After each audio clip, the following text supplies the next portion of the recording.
Hello, hello. This is the Sleon Productions podcast, where we interview business entrepreneurs, people related in business and the technology sector, and we give you great content, but also great value to inspire you on your goals and your values. Today, we have a special guest, Harry Ogburn. He is the owner of Ogburn's Business Solutions.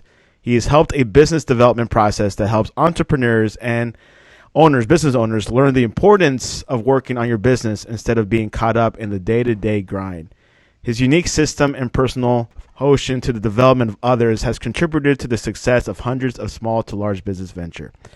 And we got Terry on the show. Welcome to the Sleon Productions podcast. Thank you, Santiago. I appreciate you very much. So I first found you through another podcast, and when I first listened to you, it was a subject that I really was getting into and really are interested, and is having systems in your business. Exactly. And of course, I read your biography, but can you tell us a little bit about yourself? Sure, I'd be glad to. Growing up, I was a military brat, and most people refer to us as brat, but people don't maybe not understand. Brat means born, raised, and transferred. So you grew up in the like I grew up in the Air Force. I was just like my dad. I got orders. I was moved. I was transferred, just like the rest of the family was. But it did enable my dad to put good work ethics in us, and military background and things like that.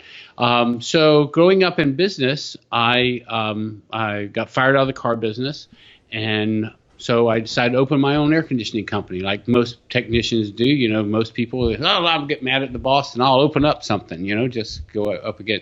And I never understood how much it went into building a business. But fortunate for me, I had a lot of mentors. I was able to develop mentorships and things like that. And they helped me understand the importance of working on your business. And then I was introduced to books like The E-Myth Revisited and things like, books that teach you that type of stuff. And so then it just became natural to me to create systems and processes and things that help you organize your business so you can work on it, so you have more freedom to be in it. Unlike most of, when I was in the air conditioning business, I was probably like most of your young entrepreneurs out there working 10, 12, 14 hours a day, never seem to have enough time to get everything done that you need to get done. And you just get to the end of the week and you're exhausted. And I often describe it like a hamster wheel. You get on this hamster wheel and you work, and you step off and then you say, got to get back on it. So teaching people how to work on their business became a part of my life, and I developed processes and standards that can work. And I worked for companies like Radio Shack, did turnaround stores for them. I took a company public, was one of 5 people that was brought in from the startup at a kitchen table. And you can imagine what it would take to go through all the way to an IPO. That took us 2.5 years. We invested about $5 million and we sold it for $13 million. It's not a bad return on your investment for 2.5 years worth of work. So a lot of education, a lot of my systems, they work in big companies, Century 21, Metrocall Paging, AT&T Wireless, a lot of big companies. And then in 2005, I decided to start my own. And I knew it was going to be small businesses that turned this country around, got it back on its feet. So I just focused on that segment of the market, and that's what I've done now for the last 15 years. Yeah, I was seeing your profile that you work with Radio Shack, AT&T, and it's something that many people don't understand. Like in a business, you need systems. How important is to have a system in your business? To me, it's everything from the time, how you want your people to clock in, or how you need a policy procedures manual, you need job descriptions. And some of your listeners out there will say, well, Terry, I'm too small. No. It doesn't matter how big or how small you are. If you have to do accounts payables, if you have to pay bills, that's called accounts payables. And you can go online, you can figure out what an accounts payable person does, match it to what you're supposed to be doing, and voila, you have a job description for accounts payable, accounts receivable, cook, bottle washer, it doesn't matter. But if you're all of them, then you have to know what those tasks represent. You need to know that. You also need to know, like with me, I turn my organizational chart upside down, meaning the customer is the boss, and that's a whole different system that I've come to learn over the time. And you know yourself, if a customer asks you, like one of my companies is Marine Max, and I tell them all the time, if a customer walks in and wants a yellow boat with a green bimini top, you're going to make it happen. So why don't you just go ahead and let them be the boss, and then just treat them like the boss walked in the room when they came into your store or whatever.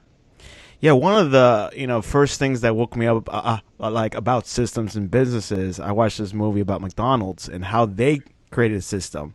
It was called the Speedy system, and it just fluctuated really well. It was beyond its time, and look at them now; they're like a huge $billion company.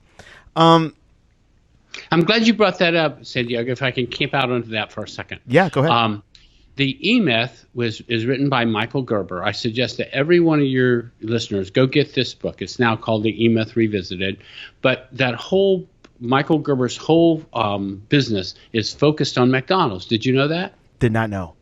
Yep. He did a total deep dive into Ray Kroc, who is the founder of McDonald's. Ray Kroc was a cup salesperson, milkshake machine salesperson. And anyway, the bottom line is that he wanted to build a franchise that people would actually stand in line to buy. People don't realize that McDonald's is not in the hamburger business. They're in the real estate business. Okay, every piece of ground you see a McDonald's on, they own the ground. It's leased to the franchise owner for 99 years. Another thing that the franchise owner is not in the hamburger business either. Do you know what type of business they're in? Which company again? McDonald's. Oh. The franchise owner you own the McDonald's franchise. It's sitting on the property, their property. What business are you in? Real estate. Nope. You're in the kids business. Wow. Everything that McDonald's does is focused around the kids, whether it be the small ones or the teenagers. If an adult shows up and has lunch with them or dinner or whatever, that's great. Okay, but that's not their market. They put their stores are in, conducive to junior high schools, and elementary schools. That's incredible. Which I did not know about that because I watched that Founder movie like 3 or 4 times. But that's a good point. I have to read the E-Myth for sure. When you see a business owner starting a business, how should he take it on? Well, the first thing I would do is make sure that they have plenty of capital. Okay. Now, cash flow is not capital. Okay. A lot of young entrepreneurs think that just because they're churning money means they're making a profit. They're not. I took on a client a few years back, and he'd been in business about 2.5 years, and the result was that he wasn't making any money. He was deep in debt, and so I explained to him how he got there. And it was through borrowing off this, getting his credit card, getting a few sales in, paying off this credit card, borrowing a little money here. And he kept doing all this stuff, and he just kept rotating cash. But he wasn't making any money. First of all, you have to make sure your products and services are profitable. I worked with a photographer who was selling her headshots for X number of dollars, and found out once we did a cost analysis on it, she was actually selling it below cost. It was costing her more to do the headshot than it was to actually make a profit on it. So we have to understand the numbers. When you're working on your business, you understand the numbers. You project them out. You project your budgets. You do all of that in advance, so you know that you can withstand the month or the year or whatever it is. Then research everything there is to know about that business.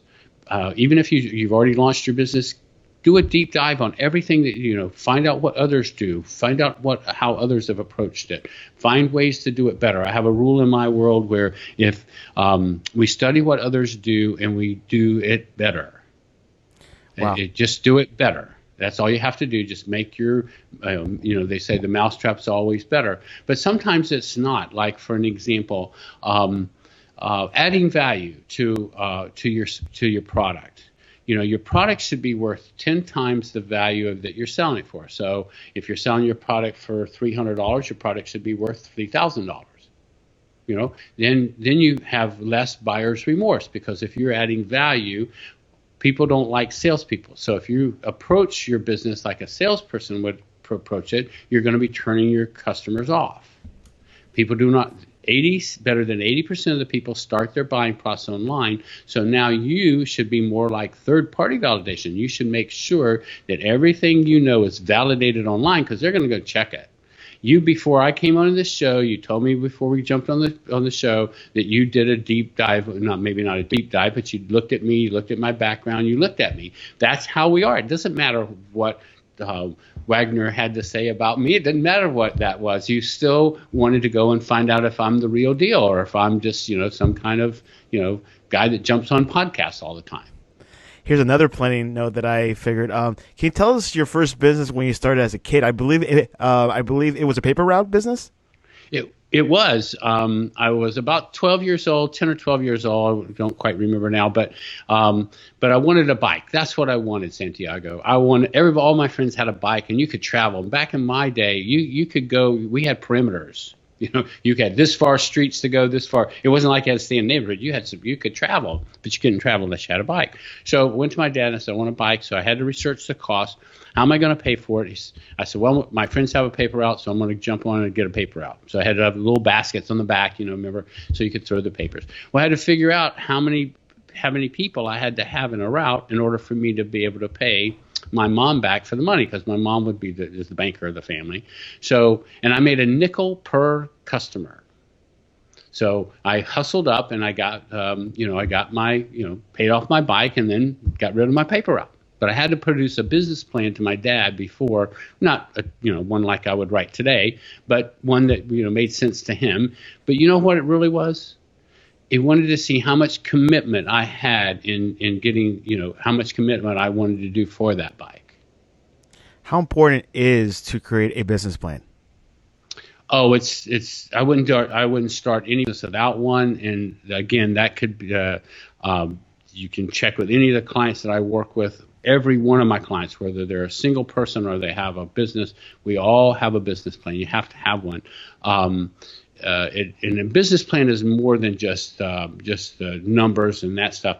It's how you're going to approach the market. It's how you're going to handle conflicts. It's everything is laid out for you. Then you need an operations manual.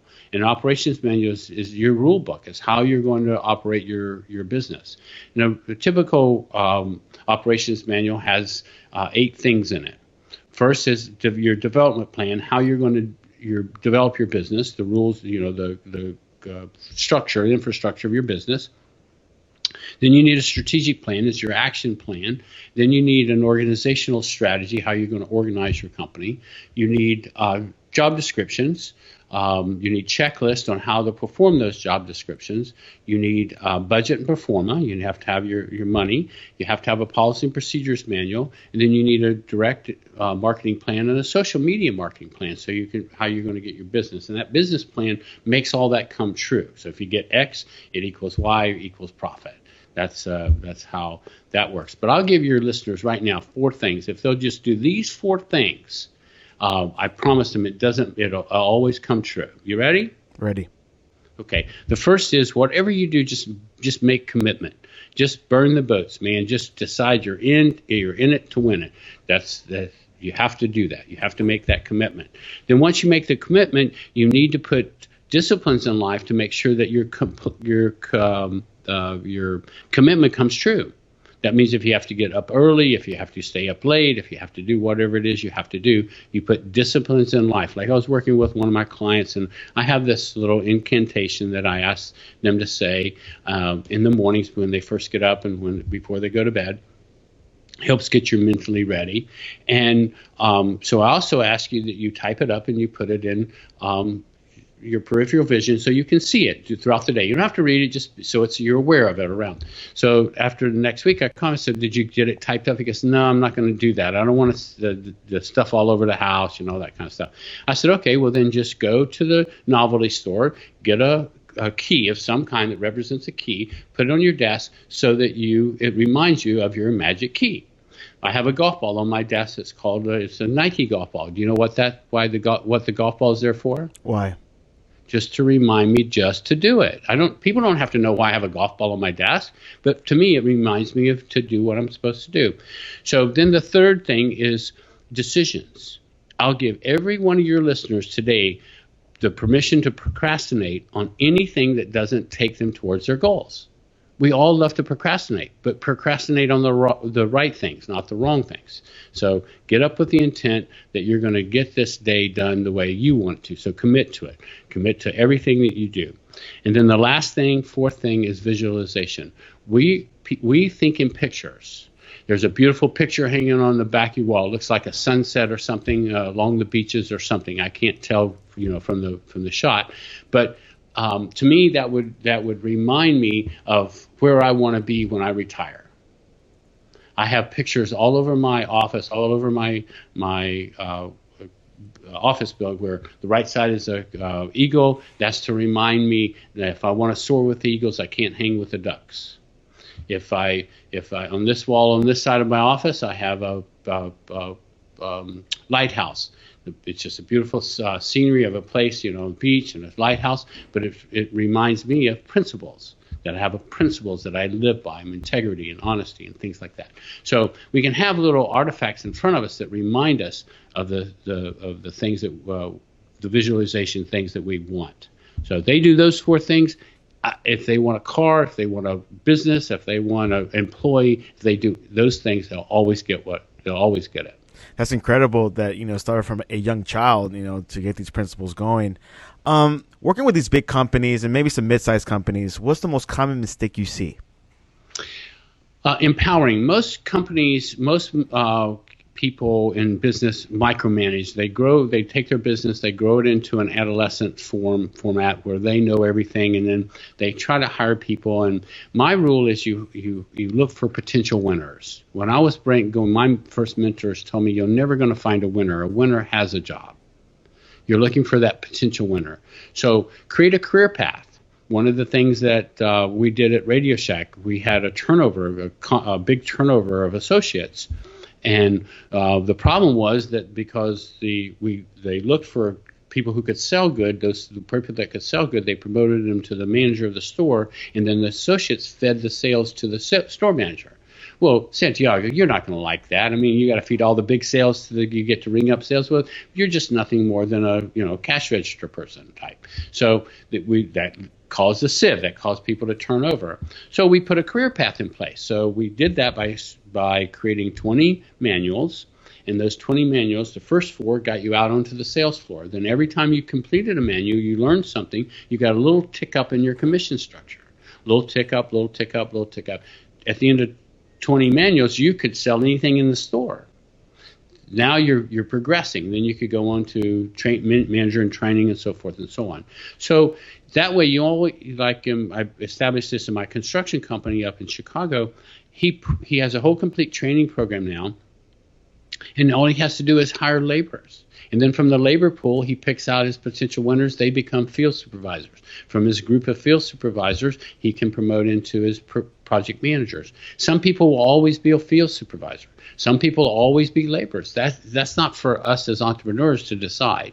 We just want our people to work where they're the happiest. And if they're the happiest, taking out the trash or being the janitor, let them. If they're happiest running the marketing department, put them in charge of the marketing department. They're going to be more productive if they're happy. You empower them. You let them make mistakes. You let them learn, because from the learn comes our feedback. The feedback causes us to grow. Give you one quick story, if I can, about learning from my air conditioning days. My technicians, you can imagine, we've all had service people have to come to our house, and the dilemma here was this: the customers didn't like the fact that we couldn't tell them what time we were going to be there. The technician's voice was, we can't tell you what time we're going to finish because we don't know how long we're going to be there. We could be there for an hour. We could be there for 5 hours. So this is a tug of war. It's been going on in service forever. Okay. So here's my solution to the problem. So we bought 2-way radios for our trucks. As a technician, you had 1 hour to fix it. If you couldn't fix it in an hour, you had to get permission to fix it. So you have to call back into the office, and then we would schedule the board, have our board, scheduling board, so the dispatcher could keep track of where people were going. So the thing is, then the question would come back to the technician, ask the customer when they would like it done. Okay, we can get the part, we can do this. When would they like it done? And do you know what the number one answer to that question was? No. Can you come back when? Can you come back when my husband's home? Can you come back when my after my father picks up the kids and comes here? Whatever. There was all, because we had interrupted their day. They didn't want to be there. It didn't matter about how hot the house was. There was nobody there anyway. Okay, they needed to get their work done. So we'd say, yes, it's a 2.5-hour job. So Mary Beth, can we get on the call? Yes. After 4 o'clock, perfect. Okay, then we'd have a truck dispatched with the parts, everything ready to go, and knowing what they were going to do when they got there. Added to our customer service. That we did it on their schedule, and they were very happy about that. Finding ways to do things a little differently than other people do them. When I sold the company, I sold it to my employees. It was 10 years old. I sold it to 5 of the people that I work for. And you know how profitable that is to sell to your employees? 7,000 customers that had done business with me for over 3 years. 7,000 customers had done business with me for 3 years or longer. Okay, and my people, the people that will work there, I think the youngest person I had in the company was 2 or 3 years old, meaning been with me that long. How important, or would it be wise when a person, when he starts his business, to have a business plan for like the next 5 years, to have expansion, franchising? Is that a good thing to start right at the beginning, or he should not think of that? No, I wouldn't go in that direction. There are people out there. They're my competitors, we call them. They do that, that's out there on the street. But my rule is that we should have a 5-year dream. Santiago, you should have this great big dream of how you want your life to look 5 years from now. Okay, and that includes what your house you're living in. I mean, all aspects of your life. Okay, you should have that as your vision. Okay, or your dream. Then we chunk that down to 1 year. So what can we get done this year that would move us 1 year closer to that 5-year dream? Then we chunk that down to 90 days. And what can I get done in 90 days, 13 weeks? When you work with me, you have 4 years within one. So every year to us is a quarter. So every year we get to restart. Every quarter we get to restart. So that's how, things are moving too fast. The world's moving too fast. Just by the time you get something in place, the world changes, So let's just work at 90-day increments because it's easier to manage. And at the end of the 90 days, you restop, you refocus, you have a quarterly meeting. You look at what you're doing instead of annual meetings, you have quarterly meetings. And then you readjust, get your strength back and get your motivation. And you can stay on target for 13 weeks. And then also learn to work backwards. So that means we establish where we want to be in 13 weeks, and then you put checkpoints at 13 weeks, 12 weeks, 10 weeks, so forth and so on. And then every week, you just stop, take a little checkpoint, see where you are. We're still going to have arcs, but our arcs are going to be smaller, and they're going to be moving towards our goal. They're not going to be like a roller coaster up and down. Very, very wise words, Terry. This helps me out a little bit because, of course, I'm also a small business owner, young small business owner, and this is very good content. Which person or entrepreneur has influenced you? Oh man, I've had so many. In fact, I recommend to all your listeners to get the book Think and Grow Rich. People said, "Man, it's an old book," and I would say to them, "So is gravity." It works, so don't quite. It's more and more millionaires, more and more businesses, more and more stuff has been founded off of that one book. But it's implementing the book. So inside the book, there's a section in there talks about masterminds. So get a group of people, surround yourself with people who are, they don't have to be in the same business that you are, but they have the entrepreneurial mindset or they have a mindset of growing their business or whatever it is. Find mentors, coaches. Tiger Woods has 3 coaches, not one, he has 3. Okay, one for for his body, one for his putting, and one for his swing. So those are three different mechanical things that he needs to work on. Another thing that businesses should do is make sure that they have the right people in the business. If you don't have to be the CEO of your company. If you're not a good, Tony Robbins is not the CEO of his company. He is the face of his company, but he has people behind the scenes running that company like a Swiss watch. A lot of companies, board of directors hire, like Radio Shack. It was a board of directors that hired the turnaround team, Lynn Roberts, myself, and others to come in there and turn these stores around when they were failing. You have to bring in the right people to do the right job. Terry, this is great. Ready for some random questions? Okay. What is your spirit animal? Oh, wow. Well, if you listen to the Chinese, it would be the rabbit. Okay, because I was born in the year of the rabbit. I like to think of myself as an eagle. I fly high above. Most people don't know that eagles they don't fight. They're not a bird that fights with other birds or other things. They just fly higher. They just keep rising higher until their prey can't breathe. So just keep rising higher. What job you would not be good at? Landscaping, cutting grass, plumbing.